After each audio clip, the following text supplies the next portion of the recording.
Hello friends, யாராலையுமே முறியடிக்க முடியாத தோனியோடைய 6 சாதனைகளை பற்றி தான் நாம் இந்த வீடியோவில் பார்க்க போகிறோம்.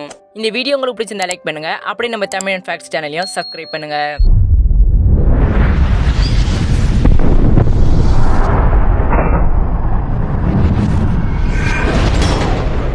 நம்ம முதல்ல பார்க்க போறது அனைத்து ஐசிஐசிஐ போட்டிகளையும் வென்ற ஒரே captain Dhoni. Dhoni Indian cricket டீமோட கேப்டனா இருந்தப்ப இதுவரைக்கும் எந்த கிரிக்கெட் மேனும் செய்யாத ஒரு அரிய சாதனையை நிகழ்த்தினாரு. சர்வதேச கிரிக்கெட் கவுன்சிலான ஐசிசி நடத்தும் 3 ஐசிசி கோப்பைகளையும் வென்ற ஒரே வீரருங்கிற சாதனையை படைச்சாரு. 2007 ஆண்டு T20 உலகக்கோப்பை, 2011 ஆண்டு ஒருநாள் உலகக்கோப்பை, 2013 ஆண்டு சாம்பியன்ஸ் டிராஃபின்னு மொத்தம் 3 உலக கோப்பைகளை இவரோட தலைமையில இந்திய அணி வென்றிருக்கு. டெஸ்ட் சாம்பியனுக்கு வழங்கப்படுற கதாயுதத்தையும் 2010 மற்றும் 2011 ஆண்டு வென்று சாதனை படைச்சிருக்காரு. இதன் மூலம் அனைத்து ஐசிசி கோப்பையிலும் வென்ற ஒரே வீரரா தோனி திகழ்கிறாரு. ஐசிசி தொடர்களில் 4 முக்கிய இறுதிப் போட்டிகளில் இந்திய அணியை தலைமையேற்று வழிநடத்தி சென்றிருக்காரு. இதன் மூலமா இம்ரான் கான் மற்றும் ரிக்கி பாண்டியனோட சாதனையையும் சமன் செஞ்சிருக்காரு.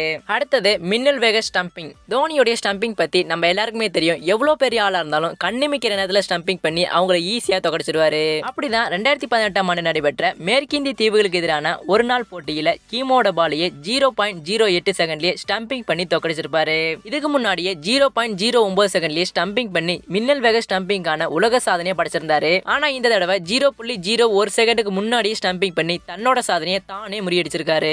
அடுத்தது அதிக ஸ்டம்பிங் செய்ததுக்கான சாதனை. தோனி அபாரமான பேட்டிங் மேனா இருந்தாலும் அவரது மின்னல் வேக ஸ்டம்பிங் தான் அவருக்கு மிக அதிகமான ரசிகர்களை பெற்று தந்துச்சு. தோனி ஸ்டம்பிங்க்கு பின்னாடி நிற்கும் போது அவங்க தப்பி தவறி கூட பிச்சை விட்டு கால் எடுத்துட்டாங்கன்னா கண்டிப்பா அவங்க அவுட் ஆயிடுவாங்க.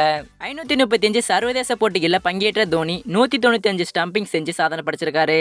அதிக ஸ்டம்பிங் செஞ்ச விக்கெட் கீப்பர்கள நெடுநாளா முதல் இடத்துல இருக்கிறது தோனி தான். 2வது இடத்துல இருக்கிற இலங்கையின் குமார் சங்கரா கூட 139 ஸ்டம்பிங் தான் செஞ்சிருக்காரு. இனி வரும் காலங்கள்ல தோனியோடைய ஸ்டம்பிங்கை முறியடிக்கிறது அசாத்தியமான ஒன்றா தான் இருக்குது.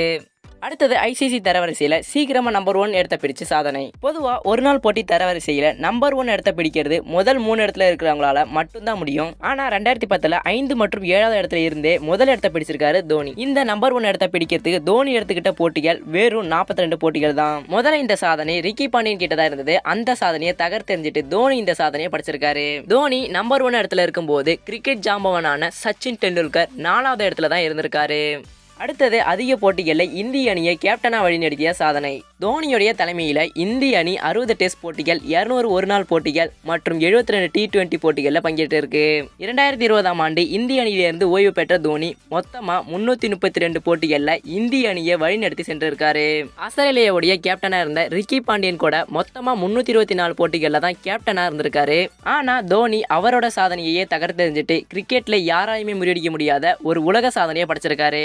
அடுத்தது அதிக நாட் அவுட் சாதனை. கிரிக்கெட்ல விளையாடுறவங்க எல்லாருமே கண்டிப்பா ஒரு தடவை அவுட் ஆகி தான் ஆகணும். ஆனா தோனி மட்டும் கடைசி வரைக்கும் நின்று விளையாடி ஜெயிச்சதுக்கு அப்புறம் தான் அந்த கேமையே முடிப்பாரு. இதன் மூலமா அதிக நாட் அவுட் சாதனை கூட தோனி பக்கம் தான் இருக்குது. டீம் தோக்குற நிலைமையில இருக்கும்போது எப்படியாவது அவங்களை தோக்கடிச்சுன்னு சொல்லிட்டு எதிரணியுடைய பவுலர் டென்ஷனா தான் பவுலிங் பண்ணுவாரு. அந்த நேரத்துல அவரோட கவனம் சேதரும். இந்த சந்தர்ப்பத்தை பயன்படுத்திக்கிட்டு சூப்பரா விளையாடி அதிக போட்டிகளை தோனி ஜெயிச்சிருக்காரு.